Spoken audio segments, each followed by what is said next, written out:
Hi friends, welcome to my channel. ఈరోజు fish fry తయారీ విధానం చూద్దాం. ప్యాన్ తీసుకొని అందులో ధనియాలు, జీలకర్ర, మెంతులు వేసి దూరగా వేయించుకోవాలి.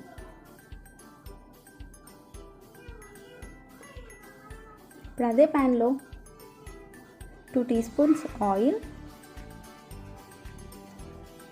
ఆనియన్స్ వేసి ఇది కూడా దూరగా వేయించుకోవాలి. ఇప్పుడు తయారీ విధానం చూద్దాం.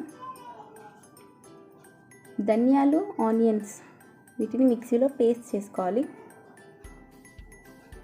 ఫిష్ ముక్కలకి 2 టీ స్పూన్స్ కారం,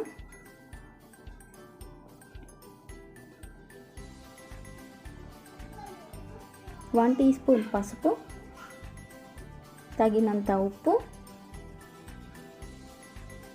1 టీ స్పూన్ అల్లం పేస్ట్, మనం ముందుగా నూరి పెట్టుకున్న ధనియాలు, ఆనియన్ పేస్ట్ వేసి బాగా కలుపుకోవాలి.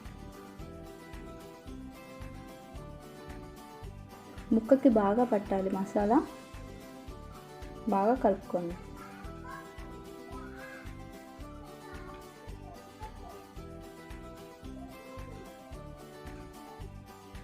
డీప్ ఫ్రైకి సరిపడా ఆయిల్ పోసుకొని ఒక్కొక్క పీస్ ఆయిల్లో వేసి ఫ్లేమ్ సిమ్లో పెట్టుకొని వేయించుకోవాలి.